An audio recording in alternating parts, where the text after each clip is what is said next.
importantes son las remesas de los nicas que viven en Estados Unidos. El año pasado, me parece que, bueno, en el 2011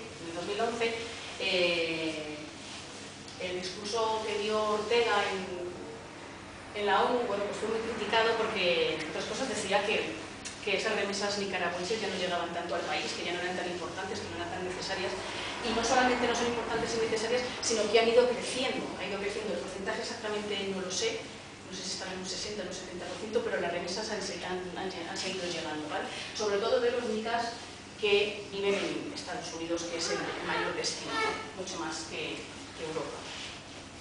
Hay una salida de fondos del país por parte de las empresas o a los grandes ricos. La ayuda de Chávez está ahí muy presente, se nota en todo momento y en todo lugar, desde las carreteras, como os comentaba antes, las infraestructuras. Sí que hay una sensación de dinero, eso no quiere decir que llegue al pueblo. Sí que hay alguna mejora, sí que mirando unos datos también sobre la hambruna, bueno, pues había cambiado. Los datos siempre son un poco, hay que cogerlos un poco con pinzas, ¿no? Porque hay estadísticas que te hablan de una cosa y estadísticas que te hablan de otra. Y hace 10 años Nicaragua era el tercer país más pobre de Latinoamérica, ¿no? Estaba Haití, que sigue siendo, estaba Bolivia y estaba Nicaragua. Navegando y buscando datos para este día de hoy, para este encuentro, ahora teníamos que seguía siendo Haití, Bolivia, Guatemala, se hablaba de Paraguay, por ejemplo, y se hablaba de Nicaragua. Bueno, no sé, tendría que tener más estudios mirados para saber esto, ¿no? El ALBA, ¿no? El apoyo bolivariano, el FMI, que también está apoyando bastante. Adiós. El FMI, que también está apoyando bastante a Nicaragua, siente que el país está haciendo los deberes, entonces sigue invirtiendo en el país. Las ONGs, que a día de hoy todavía no se han marchado. Digo que todavía no se han marchado porque no sé qué va a pasar con toda esta crisis, ¿no? Evidentemente, todavía no ha llegado allí las secuelas, por desgracia me imagino que no tardarán, quizá a lo largo de este año todavía no se verán, pero en 2014 yo me imagino que ya sí quedan sus estudios, por desgracia, pero bueno, todavía están ahí, ¿no? La presencia de las ONGs en Nicaragua es total, ¿no? Es brutal, un 70 o 75, hace 10 años creo que eran un 75%, un 80%, no sé si puede tener más datos, a lo mejor es lo mismo, pero la presencia de las ONGs es brutal, ¿no? Sin la ayuda de las ONGs, pues me imagino que podríamos coger una goma y borrar Nicaragua del mapa. Entonces, de momento sí que están allí, siguen funcionando, no sé por cuánto tiempo. La canasta básica de la que hablaremos ahora, y bueno, Unión Fenosa también allí, ayer leyendo deprisa en la revista Envío, bueno, pues como que por fin se va, no es que se vaya de Nicaragua, pero bueno, se aparta un poco porque ha cometido pues de verdaderas sangrías, ¿no? Hace 10 años yo cuando estuve allí, todo el mundo estaba todo el día en la calle por Unión Fenosa, ¿no? Porque se estaban haciendo verdaderas masacres a la hora de la luz, a la hora del dinero, de las ventas, de los precios y demás, ¿no? En el último envío no me ha dado tiempo de leerlo, ya lo digo, ha tenido que cambiar algo la situación, pero bueno. Ha vendido a 2 distribuidoras el negocio, pero lo sigue controlando. Sí, aquí no sé qué, ¿no? Sí. Claro, pero ha tardado 10 años en hacer eso, o sea que en esos 10 años bueno, se ha seguido lucrando hasta el límite más allá. Bueno, tenemos esto que yo no lo sabía, yo es que lo desconocía, me impactó y dije, lo pongo ahí.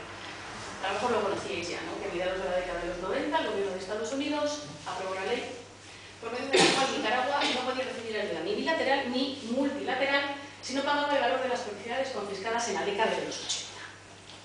En los últimos 15 años Nicaragua ha tenido que pagar toda esa burrada de millones de dólares, lo que significaba alrededor del 45% de la deuda interna del país. Eso es una mochila tan cargada que es, o sea, ya estás de entrada castigando a un país de por vida, casi. Por mucho que o le condenas luego la deuda o ese país es imposible que emerja de ninguna manera.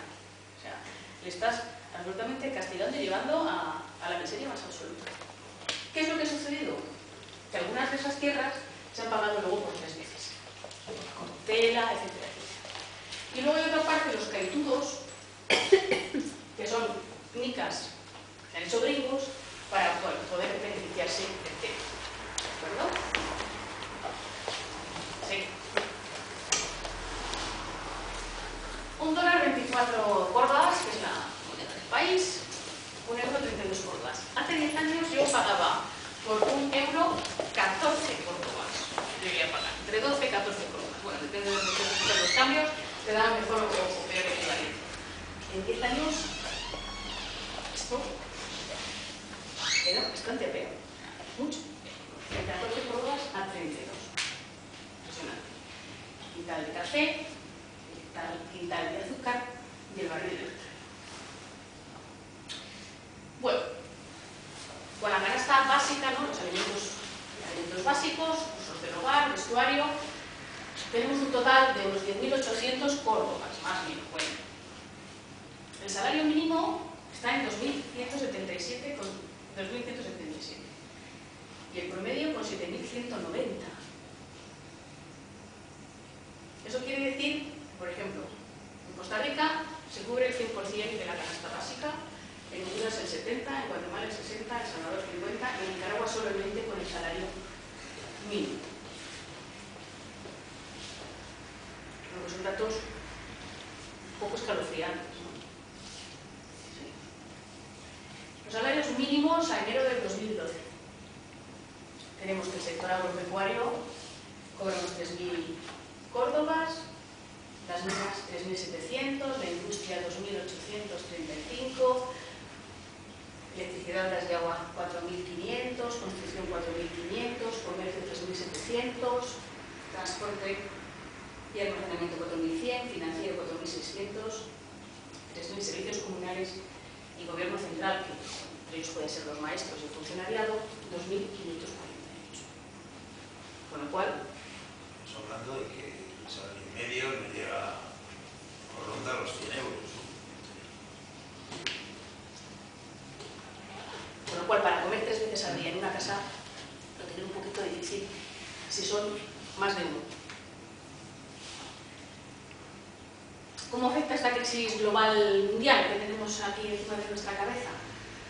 La ONU dice que hay una pequeña aceleración de la economía en el 2013. Bueno, es un dato esperanzador.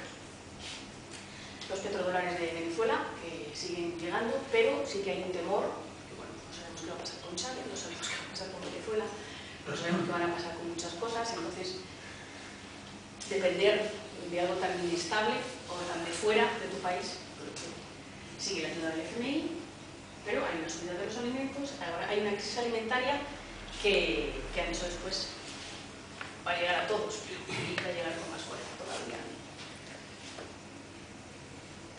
Se le siguen dando actividades empresariales, no se invierte en el país, no se crean inversiones, no se crean infraestructuras.